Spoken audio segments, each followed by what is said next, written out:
thank you for coming, everybody. I know many of you, but I don't. Let me tell you, my name is Bill Donahue, and it's my pleasure to teach the class, which is the basis for this presentation. I'm really sorry that Dr. Tanasi, you're with us.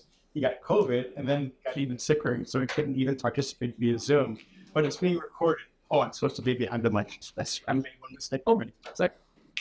It's being recorded, so we will be able to send it to him, and that's a good thing. So this morning, the European Parliament approved the EU Pact on Migration, which is kind of a milestone. And there's reason to be happy about that because it's not yet totally approved. It'll take 7 to 10 more days for that to happen. But it promises to provide for the first time a unified, concerted set of policies that apply across the EU.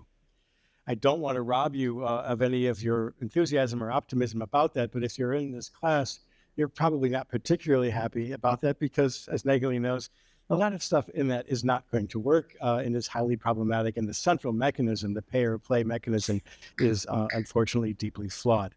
But I still think it was very nice of the European Parliament to mark our celebration, our presentation day, by passing this pact. So that's very sweet. So, we started this class back in the cold, dark days of January. We met downstairs in one of those bleak rooms, the seminar rooms without any windows, and we started reading a series of articles, some of them dense, theoretical, about the topic of migration and refugees. And each of the students presented on an article each and talked about source criticism, about the qualifications of the author, the status of the journal. We looked at the genre, we assessed the argument. We never had enough time. We always ran out of time, but that was a good thing, I think. And then we had experts speak to us. Two of them came from what Don Kerwin has called the gold standard for migration studies. That is ISIM, the Institute for the Study of International Migration at Georgetown University, Beth Ferris and Dr. Timo Tanasi. So that was great. And for most classes at any university, including Notre Dame, that would have been enough, or at least that kind of thing. But we got to do so much more. After completing those standard kind of academic tasks and activities, we got to go to Berlin. And we got to compare theory and research with practice, with the way in which a lot of this work with migrants and refugees is actually conducted by policymakers, by think tanks, grassroots organizations, church organizations, et cetera. And we can only do that because of the generosity of the Nanovic Institute. And so I want to tell you now on the record how grateful we are to Clemens Sedmak, to Mel, to Sharon, to Grant, to Keith, who was with us the whole 10 days, it felt like 10 days, 8 days. We are so grateful to you for making this possible. Thank you. Please know that those are not empty words. We do know that we would not have been at any of those great places. We are at the embassy. We are at the IRC, the UNHCR. You saw the list. Those were fantastic appointments to have, and we're so grateful to be able to have done that. We had a few stories to tell, but we'll do that after dinner. It's time now to jump into the program. We'll have 5 posters, 5 presentations.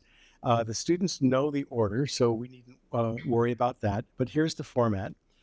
When I step away from the podium, Keith will come up and talk about some technicalities about where you need to stand and the microphones and all of that. Each group will present for 15 minutes, possibly a little bit less. There'll be then a very brief Q&A, 1 or 2 questions, just to kind of get things going per poster. Then we'll move on. And at the very end, we'll have kind of a group Q&A, if we can keep you here for that long. And then you're invited to stroll up and look at the posters individually and talk to the students who wrote them, who presented them, who compiled them. Does that sound good to everybody?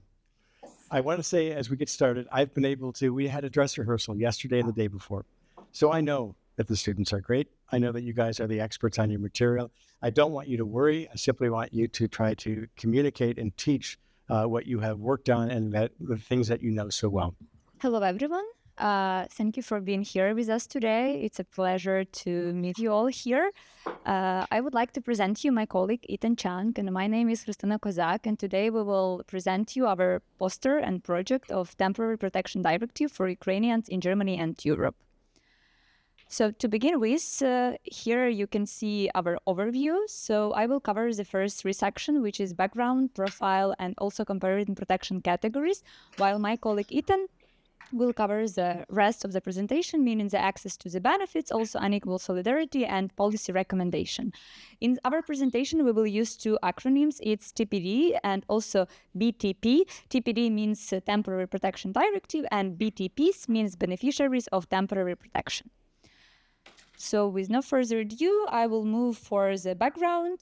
And I would like to start by saying that Refugee Convention, which has 5 criteria of persecution, it's like religion, ethnical, and many other persecution. A war is not being governed by Refugee Convention, and for temporary protection, there is a separate legal status. It's Council of Europe Directive, which was adopted in 2001 in the aftermath of the Yugoslavian war. But it does not mean that temporary protection was adopted for the first time. So people who fled the former Yugoslavia, a lot of people, they were in Europe, and it means that each country separately adopted a legislation about temporary protection. So they still enjoyed almost the same scope of right, but it was governed differently. And to avoid this fragmentation, this Council of Europe directive was adopted. For the first time, specifically this directive was activated on the March 4th, 2022 due to the Russian invasion of Ukraine, and it forced almost 6 million people to flee from Ukraine in less than 1 year. So this temporary protection directive, it's supposed to address the high influx of displacement. And specifically by seeing this number, we see that it was really the high influx of displacement, and people fled very quickly. Now, moving forward to the profile, while using this data, it's based on the UNHCR, which are UN Refugee Agency, Regional Protection Profile and Monitoring. So they conduct monitoring in the neighboring state of Ukraine, but not necessary because this is the first entry to the EU, but it does not necessarily mean that most of the people will stay in the neighboring country. So 80% of the respondents, and it generally the profile of Ukrainian who fled, are female. Why? It's very untypical for refugees because mainly men flee. It's because in Ukraine, the martial law was activated. It means that men aged 18-60, they cannot cross the border unless there is certain criteria by which they can, but generally they cannot cross the border. It means that 80% are females, and the composition of the family are basically mother and 1 or 2 children.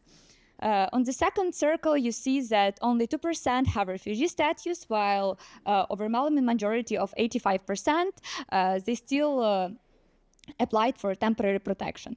Why? Because, as I said in the beginning, war is not the reason to get refugee protection in Europe. And basically, people understand that they more likely will not get it now while TPD is activated, and that's the reason why overwhelming majority still decided to enjoy TPD rather than refugee status. Here you see some figures about employment and also about housing situation. So 41% of respondents and generally of people of Ukrainian who fled and enjoy temporary protection, they are employed. This figure, of course, exclude elderly and also minors, but still these figures seems to be very low. Why? Due to very different reasons. First of all is a lack of knowledge of local language, which in many cases can be a real obstacle, but also 40% of the respondents, they reported that they lack access to childcare. And as I said in the beginning, considering that the main composition of the family is single mother who fled with children, it means that if children cannot go to school or to childcare, it means that they cannot be alone at home. Also moving forward to the housing situation, so 71% of respondents, they rent accommodation and they pay for this, or they are being hosted by relatives. This is because a huge amount of diaspora live in Europe, and it a little bit help also with accommodation. On the right side of the slide, you also see this is the border of the Germany, because Germany is #1 country to host Ukrainians under TPD. And as you see, as for March 2024, more than 1 million Ukrainian are being registered as under temporary protection. Now I will move forward for comparing two categories. It's temporary protection and refugee protection. There is another third protection categories subsidiary, but it's out of scope of our presentation, so we will focus only on two of them. And we will divide them by four criteria. It's access to housing, labor market, also family reunification, and also duration. In the beginning, I said that not like de facto, you have access to people under TPD, they have access to housing and also for labor market. But in fact, for labor market, for instance, it's the Europe provision, which de facto engagement is still very, very low due to the condition I already mentioned. It's knowledge, bureaucracy, also lack of childcare. For refugee status, it's totally different situation. So while people are under asylum seeker status, it means that refugee status was not granted yet. They cannot work and they cannot choose where they will live. They can stay only in some reception centers. With family reunification, people under temporary protection basically cannot claim family reunification. But this provision is not applicable for Ukrainian because Ukrainians enjoy visa-free regime since 2017. It means that they can easily enter Schengen zone. But if TPD will be ever activated for other nationalities which does not have visa-free regime, it might be a problem. For refugee status, once refugee status was granted, you can claim family reunification. And I will end with duration. So for refugee status, duration is not limited on time unless you provide a full statement and it can be revoked, but generally it cannot be revoked. While for temporary protection, it's limited on time and it can be for the maximum of 3 years. So this period will, for Ukrainians, will expire in March 2025, so far as we know, but Ethan will tell more later. And it can be even terminated earlier if the condition which triggered activation will disappear. It means if the Russian invasion will end earlier, so TPD will be terminated earlier. Now I pass the floor to my colleague Ethan. So as a corollary to our discussion on the differences across protection categories, we'll next examine how the process for accessing social benefits differs for Ukrainian BTPs and asylum seekers. Since June of 2022, BTPs can directly receive social welfare benefits or Bhakta like any German citizen. As Khrystyna mentioned, these benefits include access to the labor market, housing, public health insurance, educational support programs, as well as higher welfare payments. In contrast, asylum seekers can only receive benefits according to the Asylum Seekers Benefit Act, which provides benefits aimed at covering the necessities of life, such as food, clothing, and heating.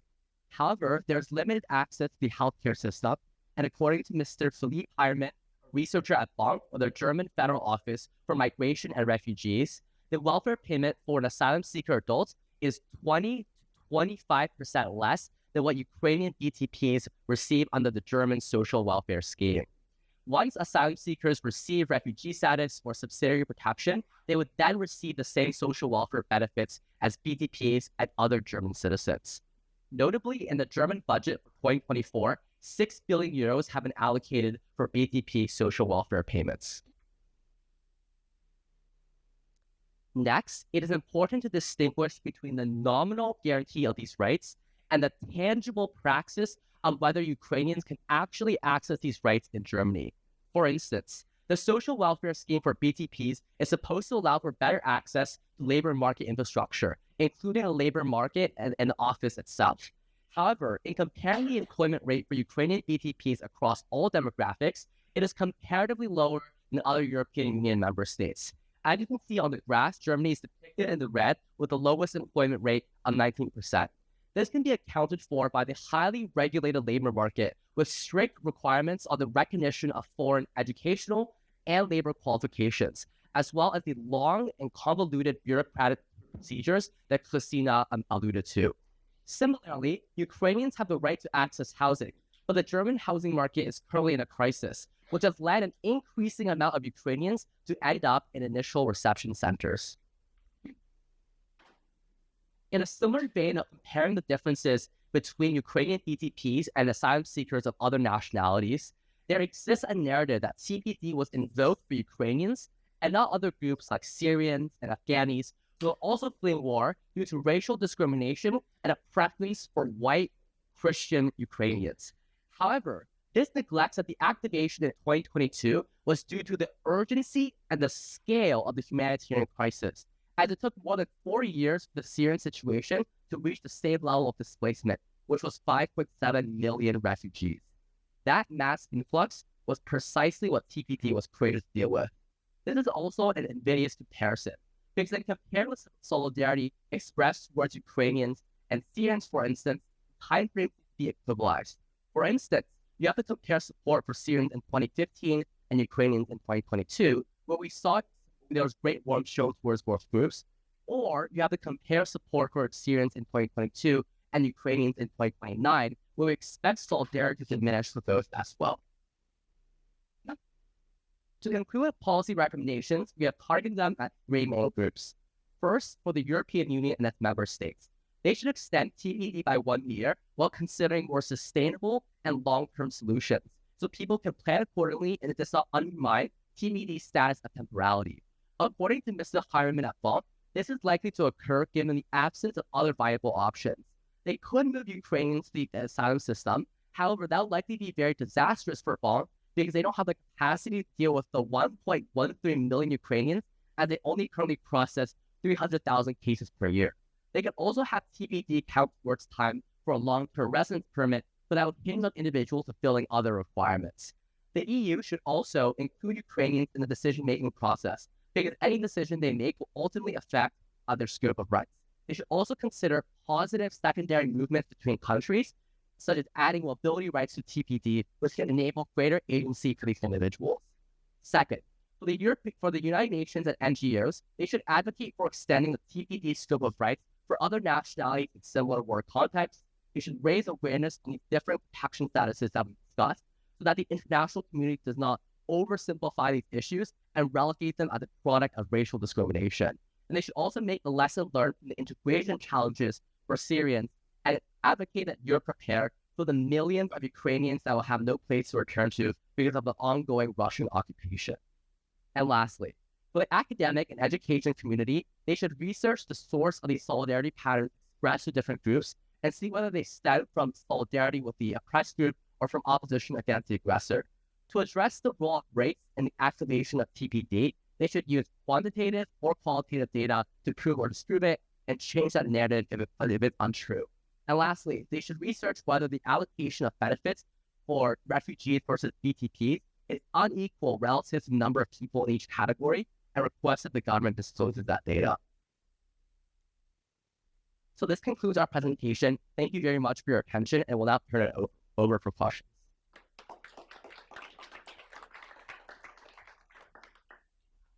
Who would like to pose the first question? Can I ask you? When you were in Berlin, did you encounter the narrative that you talked about the discrimination against Ukraine? Yes, we did. We had some meetings with Syrian refugees, and it was like from first-hand from them. And also the general narrative is also the same. So that's the reason we include it, because we think it's necessary to explain. There's another question? Yes, Alex. I was going to say, if you could back it up one slide for reference, it's one of the policy recommendations. So I see one of your policy recommendations is to extend CBD by 1 year. An example of a long-term solution would be long-term residence. What do you foresee as other aspects of long-term residence that those with TPD would be able to receive? Sorry, can you clarify your question? So right now they receive TPD, which comes with other social benefits. With long-term residence, would they receive the social benefits as well, or how would they be integrated with the long-term residence? Yeah, so if they had time in TPD count towards a long-term residence permit and they had that residency permit within Germany, they could access the German social welfare scheme, so the Bürgergeld that we mentioned, and that's accessible for people with refugee status, TPD, as well as normal German citizens. So those benefits would carry over if a long-term residence would apply. Thank you. Today we'll be presenting on Ukrainian refugee women's integration into the German labor market. During our week in Berlin, the three of us noticed a common theme amongst many of our sessions: the importance and contestation of labor market integration for refugees. During our session specifically with the International Rescue Committee, we were curious to know how this integration varied upon different factors, such as origin country and gender. From this curiosity, we developed our research questions. First, what is the current status of Ukrainian refugee women's integration into the German workforce? Second, what measures has the government taken to bolster this process, and what barriers are they failing to address? I will now hand off to my colleague Vannesa to give some background on Ukrainian refugees and the Temporary Protection Directive. Hi, everybody. Thanks, Aria. So we already got a little background on TPD, but I'm just going to preface with something else. So all Ukrainians who arrive in Germany are being granted temporary protection, which we'll refer to as TPD. Though TPD was started in 2001, as we learned, it wasn't triggered until March 2nd, 2022, following Russia's invasion of Ukraine. TPD is an EU policy that provides immediate and temporary protection in the event of a mass influx of displaced persons from non-EU countries who are unable to return to their country of origin. Essentially, TPD grants individuals, in this case, Ukrainian nationals and their family members, temporary residence for up to 3 years, along with access to employment, education, healthcare, and education for their children for under age 18. Sorry, I meant to say housing. As it stands, all Ukrainians are being granted TPD until March 4th, 2025. While TPD and refugee status represent distinct legal classifications, in this discussion we're referring to Ukrainians as refugees rather than TPD beneficiaries. The TPD distinction simply reflects their specific legal standing, which provides them with comparable rights and entitlements as refugees, even if the formal classification differs. So I'll now hand it over to Catherine to discuss population at hand, Ukrainian refugee women. Thanks, Vannesa. So looking at the population of Ukrainian refugees in Germany overall, we know that this is a highly educated group. In fact, they have a higher level of education than the Ukrainian population as a whole, with 72% of Ukrainian refugees in Germany holding university degrees. Additionally, at least in part due to the mandated military conscription for Ukrainian men, about 80% of these refugees are women, about half of whom are coming to Germany with minor children. This stands in stark contrast with other refugee populations in Germany, who might not always be dominated by women or high levels of education. This table here, and on the slides, is based on a survey of about 11,000 Ukrainian refugees aged 18 to 70. It provides a breakdown of characteristics of this large population of female Ukrainian refugees in Germany. As you can see, the majority have young children, regardless of whether or not their spouse joined them in Germany, or if they had a spouse who joined them in Germany. This group is also facing very high levels of unemployment, with over 80% unemployed despite their high levels of education. Now, when discussing Ukrainian women refugees' integration into the labor market, it is important to recognize that the German government has actually made some very admirable strides in this arena. We'll be touching on 4 programs specifically: My Turn, Mia, German language courses for Ukrainians, and Job Turbo. So My Turn, or Women with Migration Experience Power Up, is the government's initiative to ensure that formerly lower-skilled women, specifically with migrant backgrounds, who have increased need for support, are successfully integrated into the labor market for the long term. This program is a collaboration between the Federal Ministry of Labor and Social Affairs and over 140 providers, particularly local job centers, employment agencies, and post-migrant civil society organizations, such as International Rescue Committee. And they carry out the activities of these programs, which includes a needs and skills assessment, service referrals, for example, if they need counseling, and employment matching. MIA, which loosely translates to Migrant Woman, Simply Strong in Daily Life, is a course by women for women. So this free 36-hour course ultimately aims to help refugee women independently and confidently navigate life in Germany. and its many difficult bureaucratic systems, such as public transportation or education. And it furthers the practice of German language both in the classroom and outside of the classroom via excursions. Integrationskurse, integration courses, are language and education courses. The language courses teach the basics of the German language to facilitate navigating everyday life.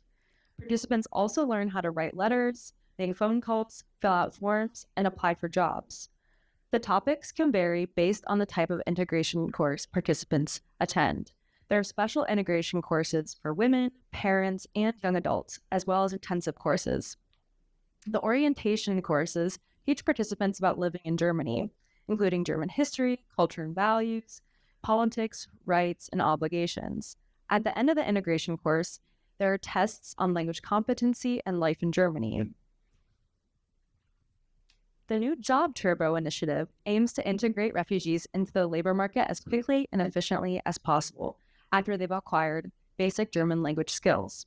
It provides active support for job placement with the goal of facilitating integration processes and more quickly enabling refugees to be put in positions of establishing their careers in Germany and earning a livelihood. Further language acquisition is supported by vocational language courses, Berufssprachkurse, which supplement everyday work with additional language training. However, despite these efforts put forth by the German government, various factors continue to bar Ukrainian women from successfully entering the labor market.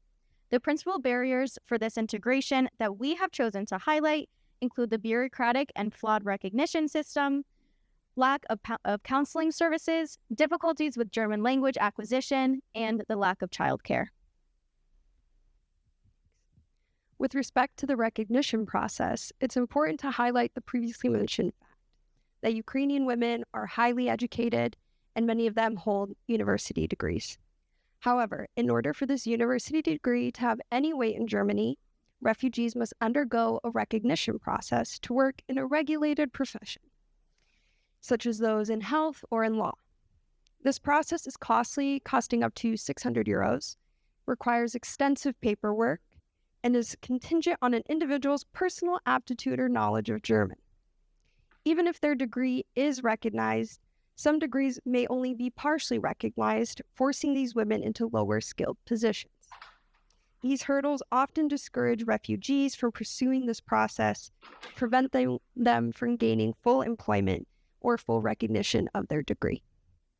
While, as we've noted, efforts and initiatives Germany has implemented on the national level prove somewhat wide-ranging, the dependence of work in Germany on having advanced knowledge of the language remains an obstacle for refugees of most backgrounds to access the German labor market.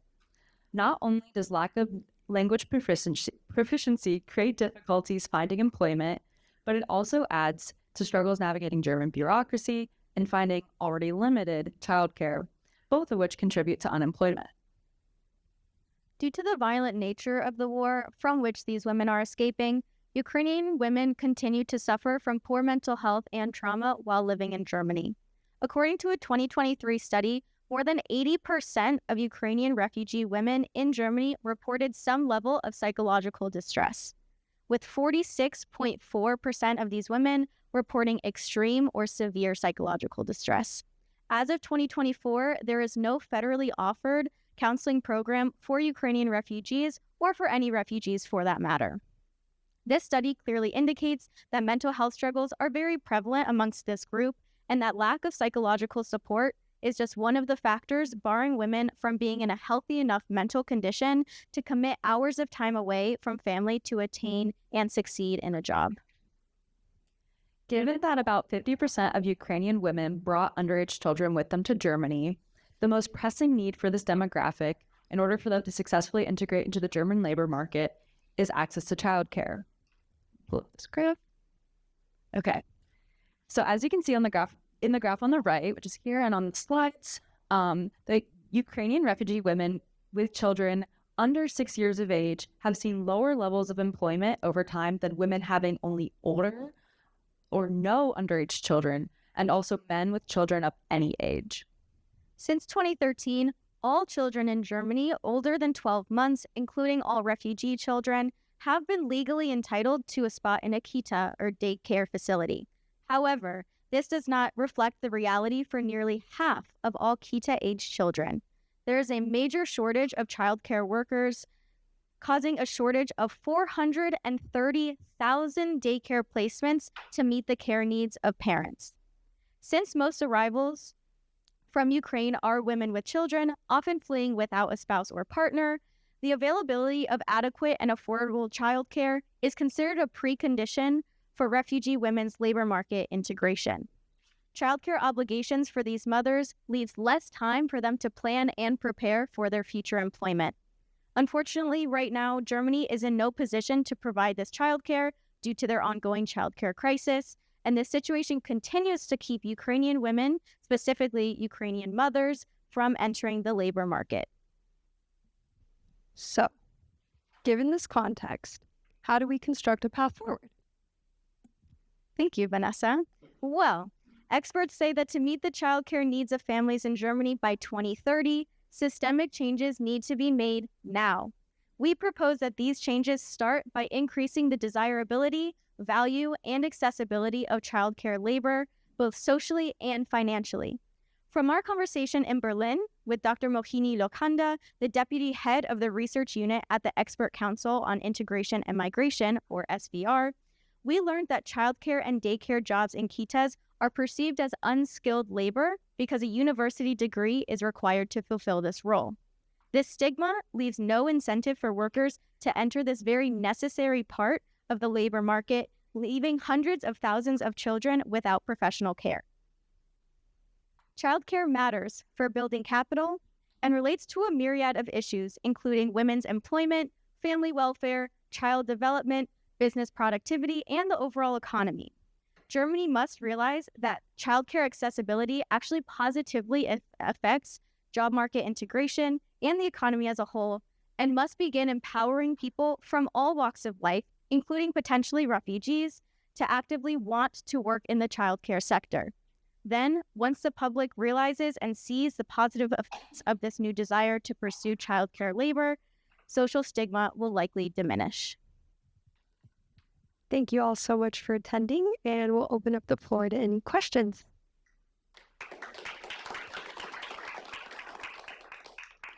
Thank you. Nice job. So you talked about the kitas, but what about the school-age kids? So can women that have children that are school-age, do those kids get to go to school? Are there shortages there? Thank you. Yeah, so kita age is usually about 0, or in this case, 1 to 4, 5, 6. The numbers vary. We do see higher percentages of kids actually being able to attend a school once that age goes up. So consider minor children, so anyone under 18. I believe from about 13 to 17 is the highest percentage, and then it goes down from there. So yes, kids are able, and there isn't necessarily a huge shortage or as big of a shortage as there are in kita and childcare facilities for those younger children. Do we have a question for this poster, Greg? Yes. Really? I guess I'd like to know. You speak. Thank you. I would like to know how exactly to understand your policy recommendation. I mean, since there is a shortage of workers in Kindertagesstätten, I mean, isn't that counterproductive to demand a higher education for that level? Doesn't that mean that it gets even harder to fill those spots? Excellent question. I think there might be a slight confusion. So we're arguing that you don't necessarily need a higher degree to work in Kita. Rather, what we learned from our time in Berlin is that there's a lot of social stigma that looks down upon working in a Kita, or not necessarily like extremely, oh, you work in a Kita, you don't know what you're doing, but it's not seen as distinguished as a career as being a teacher, for example. So individuals might be more inclined to become a teacher than a Kita worker. And so we're not necessarily giving a policy recommendation. Rather, we wanted to think about going forward, what can be done within society and for government to consider aspects that are pretty readily known, right? You need to put more money into this sector. You need to want to incentivize people to work in this sector. Tonight we're going to be talking about the training that teachers receive to reduce stereotypes that they might hold against their students. Our presentation is going to proceed in 3 parts. First, I'll establish the point that refugees negatively impact academic performance, and I'll survey a narrative that creates stereotypes in academic environments. Second, Negalegne will apply the theoretical model I'll build to the German setting and survey sets of stereotypes that refugee students in Germany face. And third, John will describe and contextualize a range of training material made available to teachers to reduce stereotypical environments in classrooms. So that's the mode of operations we'll follow. So the point that stereotypes negatively impact academic development in class might seem self-evident, but I'll further refine it right now by establishing the causal connections between stereotypes and inhibited academic environments. The canonical term in social psychological literature regarding stereotypes in the classroom is the term stereotype threat, or ST, as you'll see up there. A student experiences a stereotype threat when he feels an apprehension that he might incidentally confirm a stereotype held against his group. There are 2 behavioral shifts that STs in turn engender that affect student performance in class. First, a student attempts to actively suppress thoughts of a stereotype, expending cognitive resources doing so. This phenomenon is known as stereotype suppression. Second, a student in an evaluative context attempts to prevent bad outcomes from occurring rather than fostering good outcomes on their own terms. This phenomenon is known as preventive focus. Maladaptive threats of arousal, negative emotional regulation, and cognitive depletion emerge from these 2 states that are layered within an experience of an ST. Stereotype threats in turn reduce or inhibit both the learning environments and the performance environments for students that they afflict. Studies show that students in ST-inducing environments automate lower cognitive tasks at relatively slow paces, suffer reduced recall performance on exams, and face a wide range of other issues that affect them in both types of contexts. The critical upshot to ST presence among different groups is that prolonged group reduction in learning and testing environments might contribute to developed differences in group academic abilities. Psychological threats of the sort, in some, might create disparities among groups that are, critically to note, by no means biologically oriented. So now that I've established how stereotypes negatively impact students in academic settings, I'll survey briefly a common narrative, refugee-specific, that creates stereotypical environments in classrooms. In German lingo, or in the German setting, narratives about stereotypes often involve terms such as victimization, traumatization, and development gaps. Refugees are often perceived as helpless individuals who are subject to vicissitudes beyond their control. This isn't an inherently malevolent narrative by any means, and it's often peddled by sympathetic actors. But nevertheless, in the classroom, it is harmful because it creates stereotype threats among refugee students. These students fear that they might incidentally confirm the stereotype that their group is helpless or prone to victimization. Psychological analyses confirm these points, as studies show that intensive psychological interventions that reframe refugee identity as an academic asset rather than an impediment produce or facilitate 23% higher academic engagement over a year-long period compared to not. So in sum, stereotype threats emerge from this prevailing narrative of victimhood among refugee students. So now that I've set that stage, Negalegne is going to apply my theoretical model to the German setting and survey some stereotypes or sets of stereotypes that specific refugee subgroups in Germany face. Thank you, Matthew, for laying down the foundation of our project and the theoretical aspects. Now, I will speak about the forms that this stereotype exists in German classrooms. This is from research, from different expert articles, and also during our visits in Germany, talking with experts, even meeting students, and meeting some experts who are working on this. To begin with, the academics, how stereotype in German classrooms expressed in the academic sector is perceiving a perception that these refugee students are weak, they have poor academic background, and a perception that emanates from these refugee students will require a special support, and they are demanding. As one of the groups were mentioning, we had a good conversation in Germany with Dr. Mohini Lokande, and in her presentation also she mentioned about how perceiving these refugee students that because of their poor academic background, they will require a special support because they are poor in terms of their academic background. So academics is one source of stereotype that exists in German classrooms. The second is language. As groups have been mentioning, it's in general, German used language as a form of integration. Refugees and migrants who move to Germany to integrate, they have to take this German course, especially when it's come to the refugee students. There is also a perception that the refugee students will have low proficiency and low understanding of this German language, which also this perception hinders their participation in the classroom, their engagement, interaction with the professors, and also their interaction with their own peers. And also we have asked some of the students, refugee students in Germany, they told us how this perception is hindering them. Even in some ways, they have been put in some within other refugees other than integrating with the rest of local students. So language has been, in our research, one source of stereotype. The third is culture.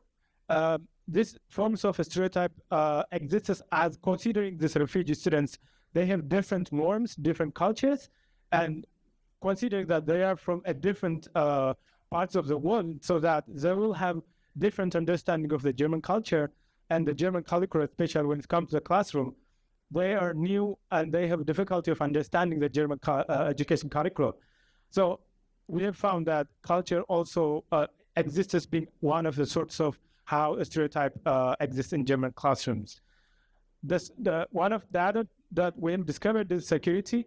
Security usually attached with refugees, especially those who come from conflict-prone countries and Muslim-dominated countries. There is a sort of perception that these refugee students are prone to violence and prone to radicalization.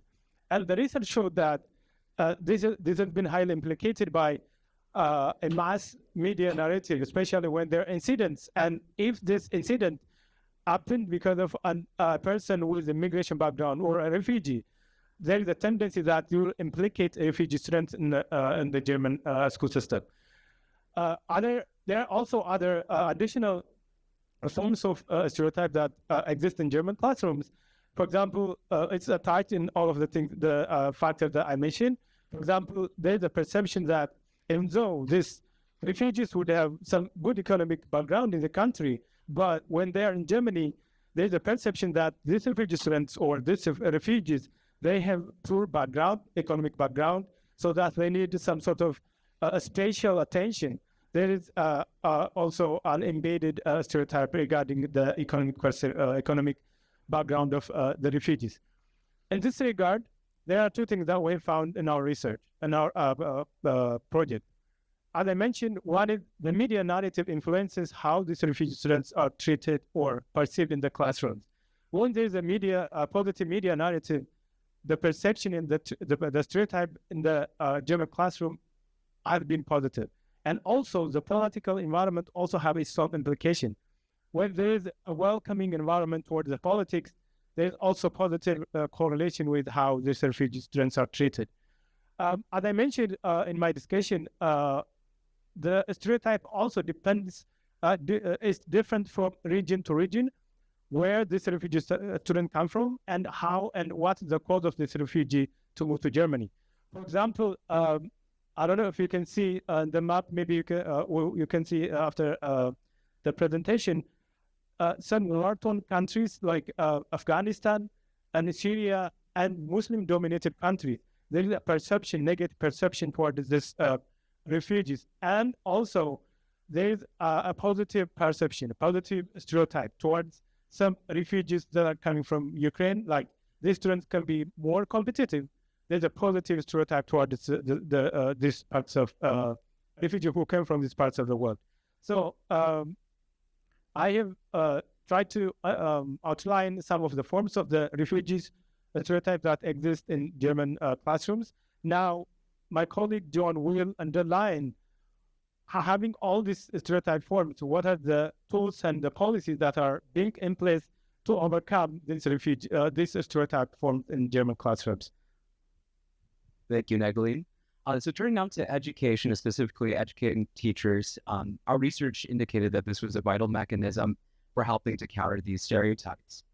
So I'll briefly discuss the course offerings which are currently available to teachers, as well as how teachers might be able to encounter these sorts of training. Turning now to the different types of training, there are three categories which we came across. The first was language training, second, cultural diversity, and then third, psychosocial support or resilience training. Now, to look first at the language training, these sorts of training include, but are not limited to, learning to teach German as a second language, but also more broadly, better communication skills and thinking how we might better use language in the classroom to communicate. By taking these courses, teachers should be able to more effectively be able to formulate their questions, be more mindful in giving instructions, as well as giving more time at the end of class for discussion to ensure comprehension. By doing so, this can help counteract some of the stereotypes which my colleague mentioned, for instance, in language and academic stereotypes that perceived behaviors or that students are weak or that they're disinterested in the class, in the instruction, maybe just resulting from that the information could have been communicated more effectively. The second category is looking at cultural diversity, and this speaks to the two categories you mentioned regarding culture and security. By taking these courses, the teachers will be very informed about the country of origin and the culture from where their students are coming. The third category we looked at was the psychosocial support, and this is a new and evolving type of training for teachers. And this gives a deeper understanding of the psychosocial reasons for what behaviors might be existing in the classroom and students. Specifically, we looked at a training that came from the International Rescue Committee, and this was healing classrooms, and Negalegne will show it here. And it taught about toxic stress and how refugees encounter this when they're making their journey from their country of origin to the German classroom, and how this can have real and lasting impact on the brain, which then manifests itself in the behavior in the classroom and how they perform academically. So how might teachers encounter these types of trainings? They've encountered them on two levels, both in the university prior to entering the workforce, and then also through professional development. And we found through our research that there are barriers to access at both of these levels. So at the university level, for instance, we looked at the 16 different states, and only 6 of those 16 states required taking that training that we talked about, the language training. In Germany, it's actually the called Sprachbildung. But of the 16, only 6 required their students to take that training in order to receive a degree in teaching. Additionally, of the 70 institutions which are training teachers in Germany currently, only 25 of them, do not offer any sort of coursework which would help them better prepare for teaching in a diverse classroom. So to look now more at the professional development component, there are many actors who are involved in this sector, including church organizations, NGOs, the state, federal, and local government. However, with all these courses, there is still barriers to accessing them in that it's difficult for teachers to find these courses. A lot of the central catalogs where these are entered aren't complete. Many local courses aren't being input, and they're difficult. Once you do actually find a course, there's such a demand for them that there is a huge wait list to even get in. And this information comes from the conversations we had to get in with the teachers. And the teachers even mentioned at this institution we're looking at that's now working with refugees that they hadn't had any formal training with working with refugees before starting the position. So recognizing these difficulties of getting into these trainings, different NGOs and organizations have started to provide these materials directly. For instance, the IRC has started delivering healing classrooms directly to have the teachers, as well as providing it for download on the website. So, turning back to where we first began, Matt told us about how important this issue is for the classroom that can have a real consequence on students' and their academic performance. And then Negalegne gave a survey of the different stereotypes which are present in the classroom. And then I have just showed you the different mechanisms through education which can may be used to help counteract these stereotypes. However, as you can see, these stereotypes still continue to be perpetuated in the classroom, and there's still many barriers to accessing the training for these teachers to get the tools they need. So this is a continued area of growth for the German education system. And with that, I'd like to thank you for your attention, and we look forward to your questions. Question, clarification, yes, we give you like that.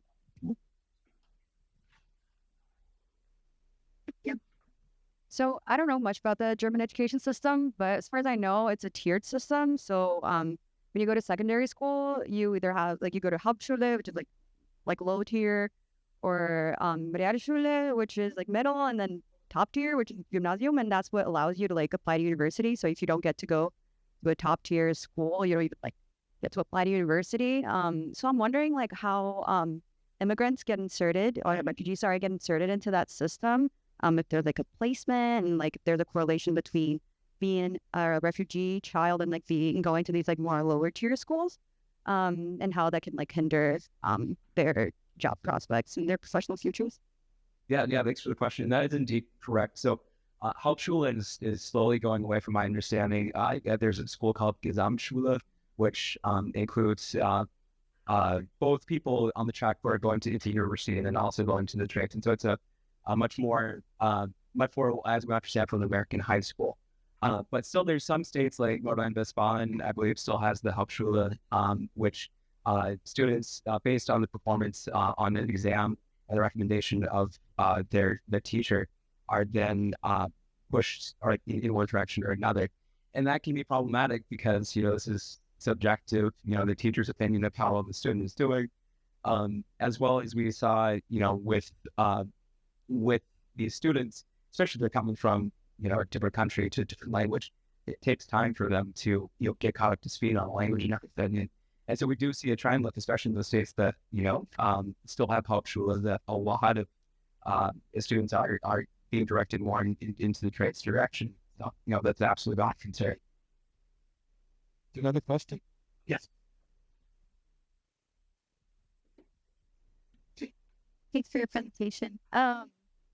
In your research, did you find that children of a particular age or gender were more susceptible to these stereotypes? And if so, do materials that are offered by ICR or IRC, are they maybe more pointed or directed at those concerns?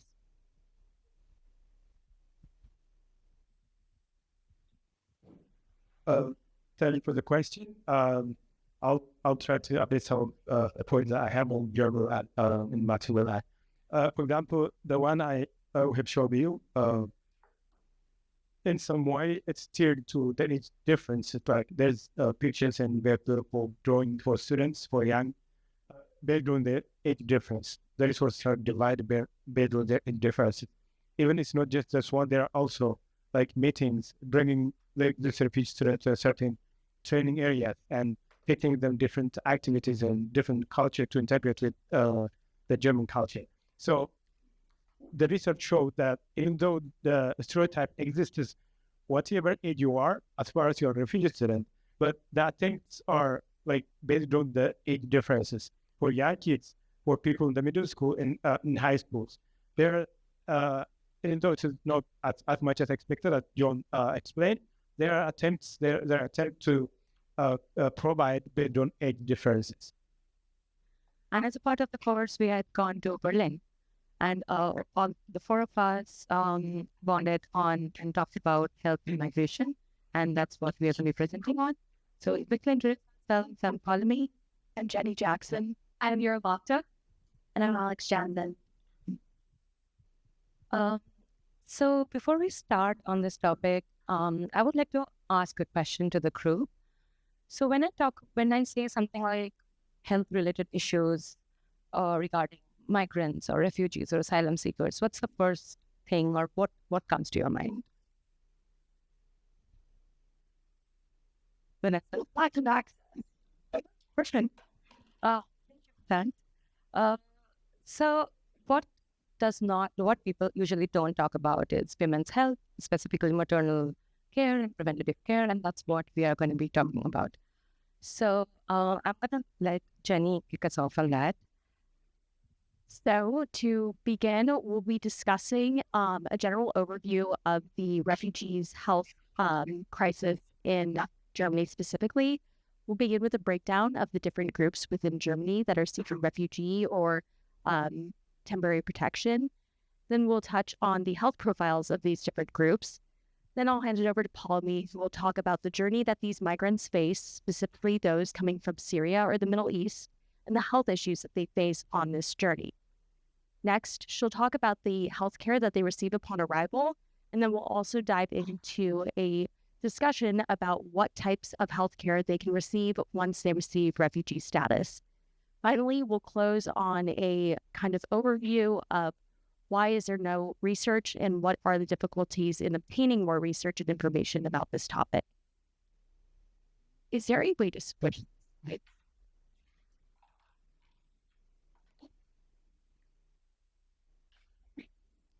So to begin, this is a general breakdown of the different types of groups seeking refuge in Germany.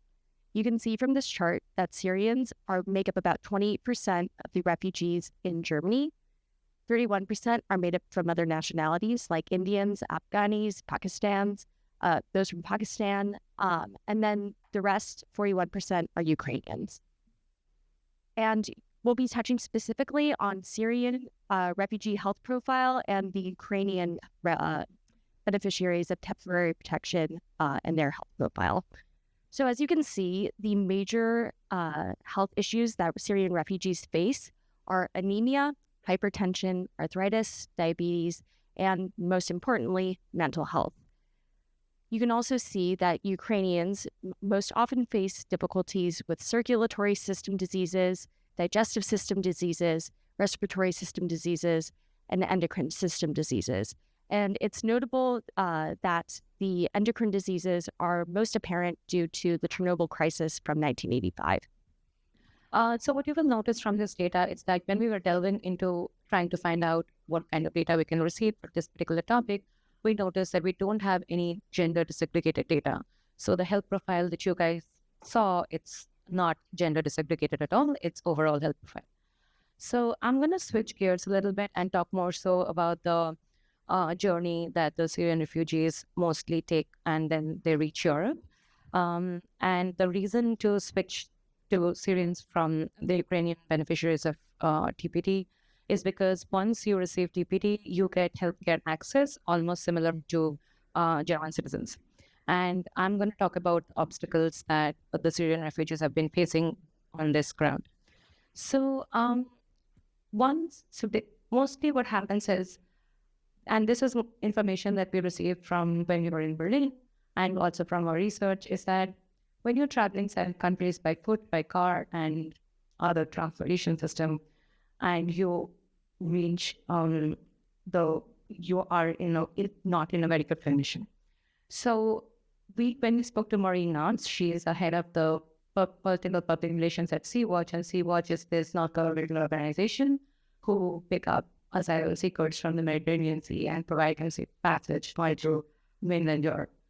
So when we were speaking to Maureen and asked her the same question that I posed to you guys, women's health was not the first thing that she talked about as well. She spoke about fuel burns, hypothermia, and seasickness, and while all these are important issues, she also bypassed women's health. And when specifically asked, she brought forward a very important point, which is they do embark pregnant women, and sometimes they give birth in the rescue vessel itself. And this cost is borne by Sea-Watch, and a lot of the funding goes into that. So once anybody goes through that kind of hardship of travel and giving birth in a rescue vessel, it's intuitive that they obviously face anxiety issues, and once they reach Germany, there's discrimination and the loss of social status. The refugees feel that whenever they go to a doctor, what they need is not being reciprocated, and the kind of healthcare they receive is not exactly what they want. So one would expect that the hard part of the journey is over. Now you are on to receiving your refugee status, and things would look up a little bit, right? But that's not reality. So I will talk a little bit about the kind of healthcare that they receive once they reach Germany, and what happens between then and when they receive the refugee status. So once you reach Germany, you're put in a reception center and you are checked for communicable diseases. You get X-ray, there are skin tests and blood tests. If you need any vaccination, that is being provided to you. And then when the results come out, and if you need extra care, then the doctors recommend it, and then you get that extra care. But when we spoke to Mr. Ihab Barvi, who has been a refugee in Germany for close to 10 years, and he's a German citizen now, what he spoke about was that when asylum seekers reach Germany, they receive a yellow card. Using the yellow card, you can receive any basic healthcare service, but you do not receive any specialized care like preventive care or maternal care. But that depends on the doctor's discretion. So if the doctor recommends it, only then you get probably recommended for some other doctor, and it's a long process. So healthcare system in Germany depends a lot on the administrators, and the administrators quicken the process if you are more likely to receive a refugee status in Germany. So according to Mr. Bartby, and this is something that he faced himself, as a Syrian, he got healthcare access faster than other nationalities like Afghans or Africans, for example. So between the time that you receive your yellow card, so you're an asylum seeker, until you receive your refugee card, it could take anywhere between 6 months to 1.5 months. As a Syrian, he could access healthcare faster, which was helpful for Syrian women who are traveling and they need any specialized treatment, but other nationalities do not receive the treatment. Anything about Genevieve? So to finish off, there is a significant lack of research in refugee health and specifically maternal women's health. And there's a few reasons for this. First, as Paul mentioned, there is no disaggregation between men and women in the data collected. And then going forward on this data, the reason why there's so little interest in disaggregating this data between men and women is that the ratio of Syrian men entering Germany to women is about 10-1. And this is usually because men come in, they are trying to assimilate into the socioeconomic culture of Germany, to make money, to set up a life for themselves and their children, so then that their wives and kids can then come to Germany on a more safe passage rather than through human traffickers. It's also notable that women don't enter like the men do. They usually often enter on marriage visas or get student visas that allow them to get proper health insurance plans as opposed to the refugee health plans. It's also noted that Arabic-speaking and female house doctors are more preferred than the typical German male doctor for refugees, specifically for women refugees. These refugees that come from Syria or from other areas within the Middle East have very different cultures and medical issues that usually have to deal with women's or maternal health. Are very sensitive, and they need to have a certain cultural competency when dealing with these issues. And then as to why maternal health is so important, it is important because women make up half the population, and most healthcare is based off of, and most healthcare and treatments are based off of a typical white male demographic and body and chemical makeup. And it's also notable to say that maternal health directly impacts the direction and future of other generations to follow. And with that, we'll pass it on to Alex and Meera.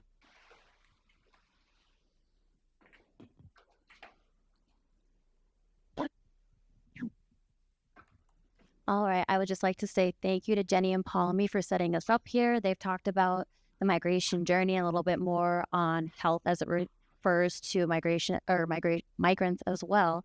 And so now, kind of as they alluded to, we will be talking more about women's health and the emphasis on that in the German context. May I have the... So I think all of us kind of threw a lot of terms at you in terms of those seeking asylum, asylum applicants, those who have received refugee status, those who are beneficiaries of TPD. And so real quick, I will be breaking down kind of the different categorizations. I'll be going through the health coverage and along with some of the usage of these preventative services. And then Meera will talk about more of those areas where there is barriers to access. And then on top of that, we'll be providing some further recommendations as well. So to start off, the Federal Office of Migration the Federal Office for Migration and Refugees, they have 3 categories, and that is asylum seekers, those seeking asylum applicants, those who are in the proceedings of finding out after they've already applied for asylum, and those who are entitled to protective status. And so from that, those who are asylum seekers and asylum applicants receive basic health care, and this includes an initial examination that Poulomi and Jenny touched on, and then on top of it, the treatment of emergency care along with acute care. And so with this, though, they can receive other health treatment, but they'll need a health voucher or they'll need to pay out of pocket. But then Now we have here the decision process and how it looks for those that have been entitled to protection status. And so we have 4 statuses here. And so this is entitlement to asylum, awarded of refugee protection, award of subsidiary protection, and imposition of a ban. And so basically, the first 2 look very similar, starting from the left. And basically, the difference between those 2 is one is asylum granted by the German Constitution, and the other is based on the Geneva Convention. And so with those who have all been entitled to protection and fall under one of these 4 statuses, along with beneficiaries of temporary protection directive, they are eligible for statutory health insurance, and this is the same that of a German citizen. And with statutory health insurance, they're offered comprehensive coverage, which includes preventative services, inpatient, outpatient, dental care,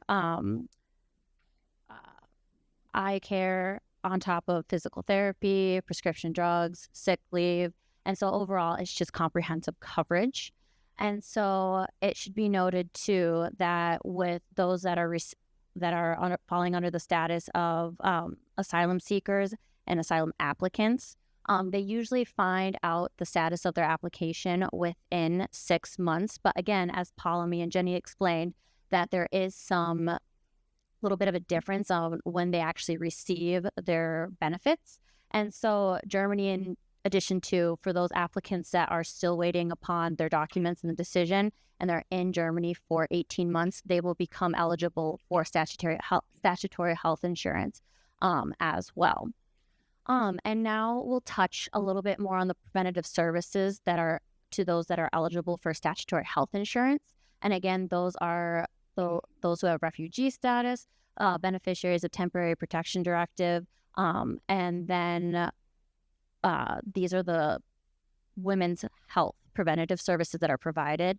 So from 9 to 14, you're eligible to receive an HPV vaccine, and this is regardless of gender.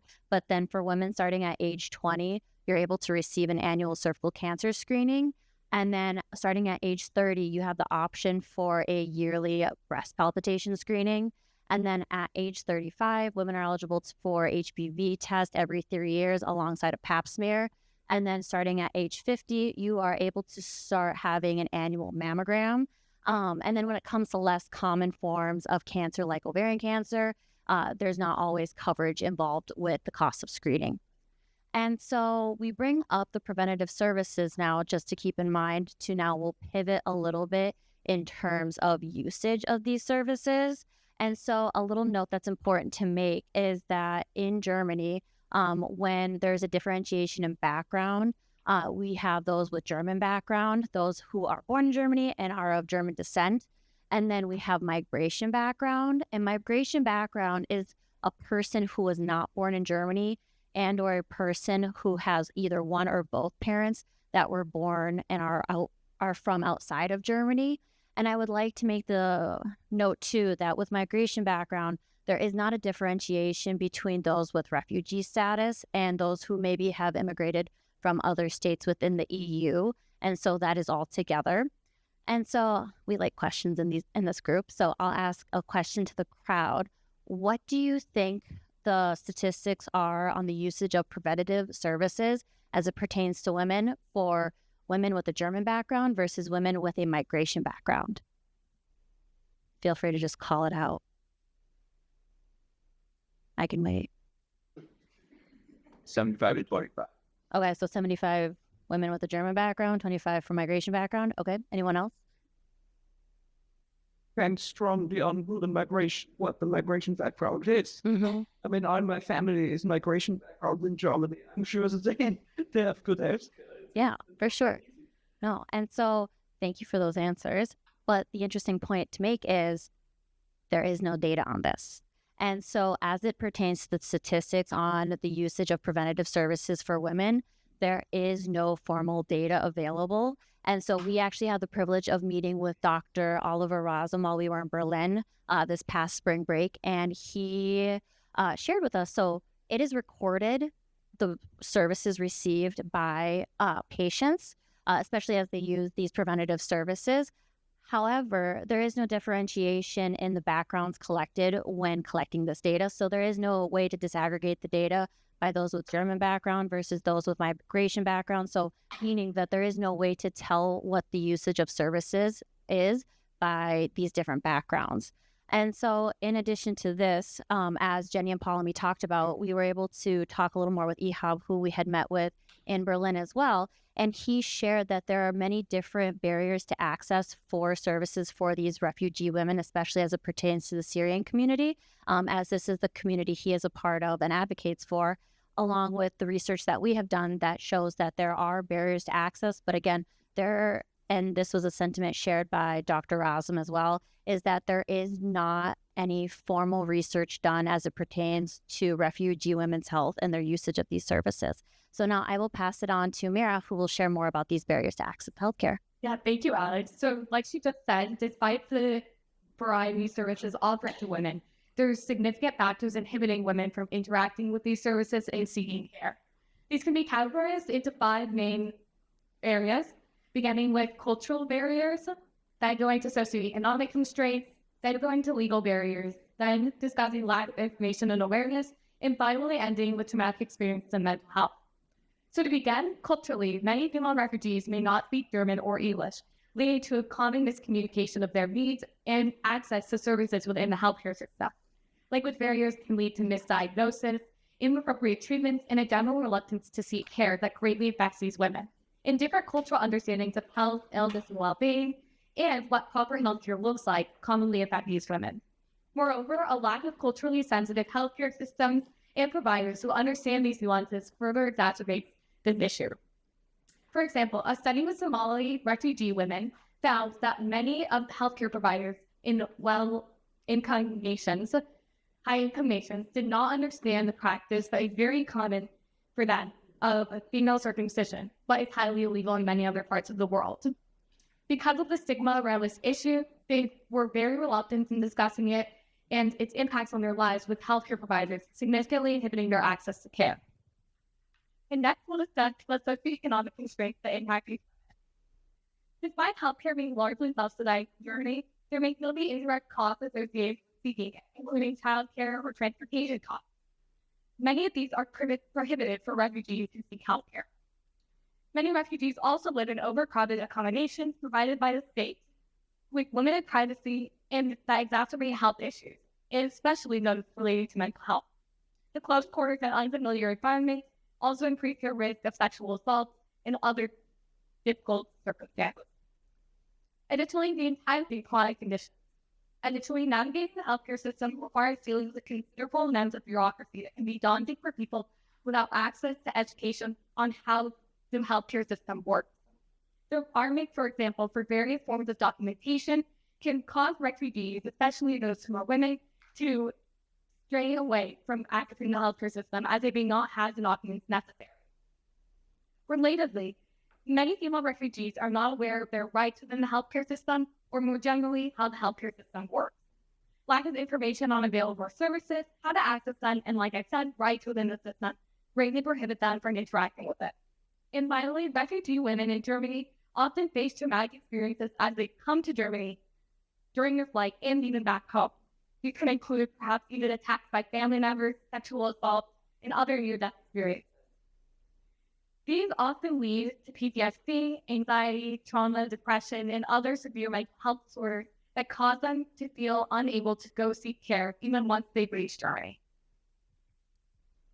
So now we have a deeper understanding of some of the barriers to care in Germany. It's helpful to contextualize this by understanding, for example, what's different between Germany and the United States. In Germany, to begin, when refugees arrive, you have an initial assessment that's done at initial reception centers, giving them access to a variety of kind of vague but accessible initial services that have provided somebody to an appropriate category based off of the healthcare they should subsequently receive. However, in the United States, these are provided in the system where though female refugees will come, they probably won't receive care for about 30 to 90 days following that. In this case, we can see that Germany does a great job of receiving women and trying to process that and examine them for medical conditions immediately. Another difference between Germany and the United States is, as I mentioned earlier, the housing conditions, which significantly impact maternal health. Many refugees live in state-provided accommodations that are often characterized by overcrowding and a lack of privacy that can negatively affect the health and well-being for these women. One study by Heidelberg University quotes women living in this housing, saying, "I can't believe it. I can't understand how to explain it to you. It's so dirty, vomit everywhere. Especially being pregnant, we can catch infection. It's very difficult." Another woman said, "I can't sleep. I don't feel at ease. You just have to survive." These housing conditions demonstrate that they don't feel secure or safe, and certainly they don't have an adequate amount of well-being in the area. Next, we can see how this affects their outcomes. In both the United States and Germany, a lack of cultural sensitivity and awareness impacts women as they seek healthcare. However, in Germany, we see greater significant stress and a lack of knowledge around the healthcare system impacting these women. Meanwhile, in the United States, we see that women are more impacted by their late access to prenatal care, largely influenced by what I discussed earlier, the timing of their initiation into the healthcare system, 30 to 90 days on a rec. And finally, we see differences in the work being done between the two countries. While both have a variety of problems in these areas, in the United States, there is a notable increase of research being done on this area, and there's a lot of initiated community-based programs to improve health outcomes both state and nationwide.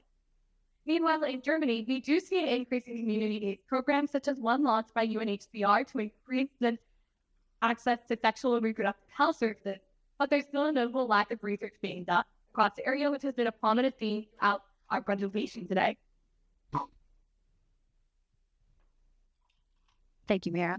And so now, basically, to wrap a bow on everything from the research that Jenny and Poulomi, Meera, and I have done, and kind of the themes that we've seen emerging as we've done this research, as we've talked to those contacts that we were able to make while we were back in Germany, we have further areas of research that we believe will kind of aim to address this, those barriers in between access to services. And those, to start off, would be barriers to access, investigating the specific barriers that prevent women from being able to use these services, whether it be language barriers, cultural differences, lack of awareness, transportation, stigma. And then we have cultural competence as an area of research as well. And that would be examining the competence of the healthcare providers in Germany and assessing their ability to understand and address the unique needs of refugee women. Thirdly, we have community outreach and education. And this would be to explore more so how well the programs are that are working to inform refugee women and the education that's being provided to inform them of the healthcare system and the different services that are available to them.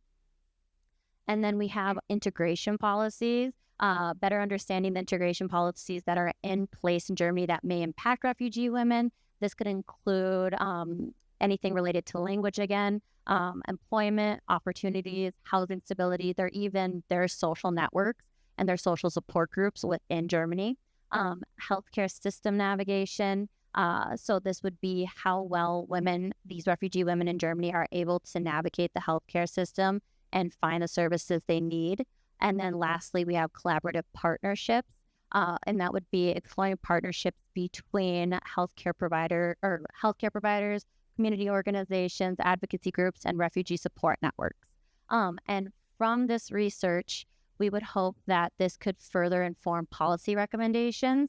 And so from this, the potential policy recommendations we have are multi-language access, and that would be to ensure language interpretation services are readily available in healthcare settings to overcome language barriers that the refugee women face, cultural competence and trauma-informed training, implement mandatory cultural competence training that includes trauma-informed training for healthcare providers to improve their ability to serve refugee women effectively. And then lastly, intercultural community health workers, which is to support the role of community healthcare workers from refugee backgrounds who can provide cultural sensitivity guidance and advocacy for women's health. And so that is all that we have for you today. And we just wanted to give a shout out real quick and a thank you to Professor Donahue and Dr. Timo Tanasi as well, and the Nanovic Institute of European Studies, from all of us for making this experience possible. Thank you.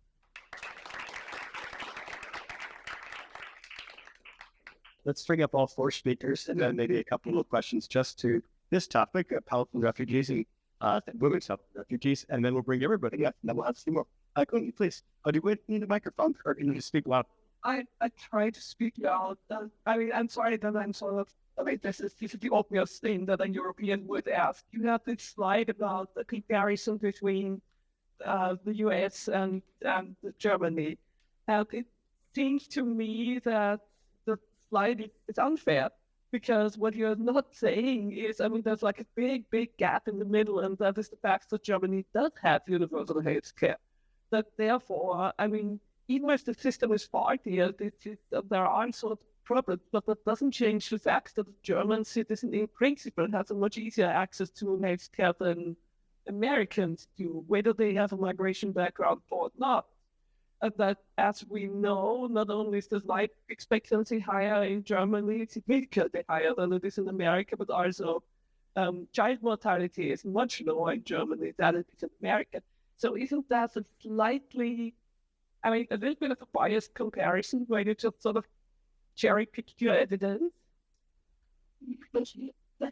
Yeah, I can see how that might seem to be the case, but I would say that because this study specifically focuses on refugee women, which likely continuously mentioned, people are not looking for data. There's no one doing research around healthcare for refugee women. There's no one, it hardly seems that anyone's even interested in it. I think that it is still fair to say that while, yes, Germany as a whole probably have a much more well-rounded and accessible healthcare system, I think we can see that in some of the statistics that you mentioned, which are obviously true. Refugee women still face many barriers that are greatly inhibiting them from receiving the fullness of potential care. There's no doubt about that. That is certainly true. Yeah. Yes. I was wondering why. Yeah. Yeah. Thank you, Alex. I was wondering why you decided to compare Syrian and Ukrainian refugees, considering that, as we know from class, they have almost the same health profile. Whereas a mental health problem is for the first time, while comparing to the refugee asylum seeker from Africa, they mainly have infection diseases, contagious diseases, which is totally different issue. And like each time when I listen into route, like a very long route for people fleeing Syria, it's of course true. Even like the percentage and the amount of people who just died in the Mediterranean is enormous. But when we just think that it's hard to travel from Syria, while people who are traveling from occupied territory in Ukraine, who use buses, cars, several also changes of transport, and there is no even flight connection to Ukraine, so you need to travel around 30 hours even to to arrive to the closest border, I mean, it also affects your health, of course. So yeah, I'm just wondering about comparison of Syrian and Ukrainian and not other categories of refugees. Thanks so much for your question. I'd like to just touch on that, you're so right. The journey from Ukraine is long, arduous, horrible, it's stressful, it can cause both mental and physical health problems. The reason why we touched on Ukrainian and Syrian refugees in particular was because they represent the two largest groups within Germany. The Syrian crisis has been happening since 2011. The Ukrainian crisis has been happening since 2013, since Crimea was invaded. But these Ukrainians have just now started to flee in duress and, in search of safety in Germany. There's not much data that we were able to gather on Ukrainian health profile as of this past month, especially as it relates to our course and the topic of discussion. We had a much easier and more accessible opportunities to contact Sea-Watch, who, as you were there at the top, they are actively engaged in rescuing people from the Mediterranean, and they were able to get first-hand accounts as to what issues these refugees were facing as they were crossing the Mediterranean. Yeah. I hope that answered your question, but thank you. It's probably a conversation that will continue over dinner. Another question. Thank you for the presentation. I was just wondering if you have any data throughout your investigation for this project. You have mentioned UNHCR at a point, and you have now mentioned Sea-Watch. How do you see the involvement of the non-governmental institutions, including UN agencies, to fill the gap that you've been talking about?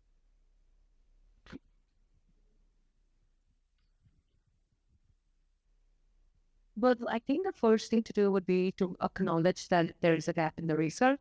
And secondly, it's just because, like we had mentioned, that there are a lot of involvement of house doctors, for example, and Syrian women prefer that over going to hospitals. So that was one of the gap that was mentioned to us when we asked the question that why is there a lack of research? So this has been happening for a very long time.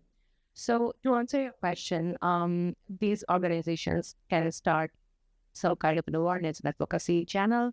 And when the policy recommendations that Alex mentioned during the presentation, that there are community outreach programs, and maybe there could be some kind of a collection of data from that point of view. And once you have established some kind of a system, even if informal at first, then it's just a matter of formalizing it. So that would, I would say, be the first step. But we definitely need more research on this. Another question for this group. Maybe I'll slip in a heretical question that applies to this group, but maybe to everybody. Is it better to be a refugee in the United States or in Germany? Let's not hearing. Someone stealing Gundi's offended. Well, it depends, right? I should let you answer. I think it's horrible. Formulating my thoughts right now. Personally, I don't know if this will relate as much to the topics that we presented on. I do work with those who have immigrated to the United States. And so what I can see of the integration process and kind of future efforts that are being done to bridge gaps and barriers to reach these communities, I would say the United States is better with that, as we've kind of touched on as well, that there is increasing research on how to bridge gaps and barriers for those that don't have access to the services they need. And it kind of seemed to me, this is my personal observation from our time in Germany, is that they might be just starting to understand that there are more gaps and barriers that need to be addressed in order for all those who are coming as refugees and as immigrants or those beneficiaries of TPD as well to reach those services. Anyone else died to track that? Can I just ask that? So are you talking about refugees or migrants? So a little bit of both. Personally, what I have seen too, because I come from a state that has a lot of refugees. I'm from Minnesota. And so the infrastructure that is set up to receive refugee communities in Minnesota is quite extensive. There's communities in place, the access to services they have are in place as well. I'm not saying that all United States are like that, but at least where I'm from, it has the infrastructure to support incoming refugees. But then on the flip side, I think there's a little bit of a different context where we have immigrants coming to the United States that are fleeing persecution and may, per the Geneva Convention, are eligible under those guidelines. But as we've talked about extensively in class, just because you do not follow under the Geneva Convention guidelines of receiving asylum status does not mean that you should not be awarded the ability to stay in a country where you do not face persecution. In the meantime, I will say on behalf of this group, comparing the United States experience to Europe's wasn't our primary focus, but it is inevitably part of our job. And it was addressed in part by Professor Beth Ferris, who, gave a true but also typically academic answer, saying that it depends.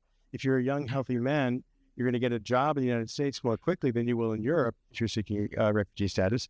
But if you're an elderly ill person, it could be quite different. You'd be better off in Germany. That's just an attempt and answer to my own nasty question. All right, gang, who's got a question for anybody? Yes? I'll give you the microphone. How do the numbers of people coming into the country as migrants compare relative to the space and time between the United States and Germany?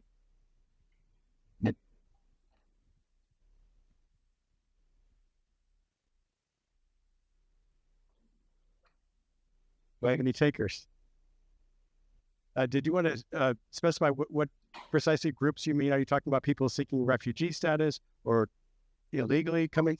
Got people coming into the country for persecution or whether it because they like jail, there's like courage to come here. All those reasons that I think the influx of migrants into the country. How did that number compare with the numbers that you're experiencing in Germany? Right. So let's say a 2 or 3 year period of time, right? Do you want to take a crack at it? Yeah, I can take a look. So this is somebody who's worked at USCIS and has personal experience. Yeah, thanks for the question. So regarding the German experience, there are currently 2.5 million refugees in Germany, and so that's the largest country within the European Union of hosting refugees. And so looking at comparatively at the successive waves, in 2015, 2016, there were well over 1 million came in that wave, coming from fleeing from Syria and Afghanistan.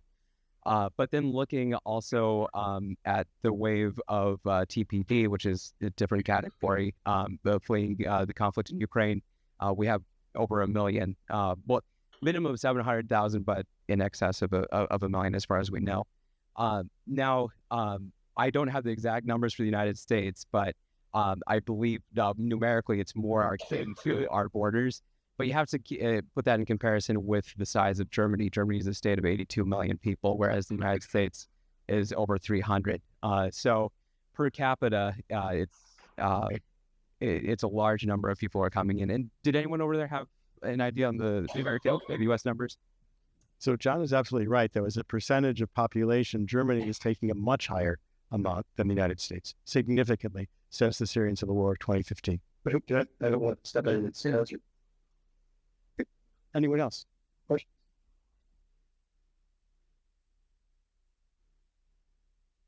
Have we exhausted you entirely? Well, here's what we can do. If there are any refreshments, I'll take them, the remainder. And if you'd like to circulate and ask questions individually, come up close and look at the posters. We'd be grateful for your input and for your questions. Other than that, let me thank you for coming, giving us your evening, for paying attention, for asking questions, and thank the Nanovic Institute one more time for making this whole experience possible. Good night.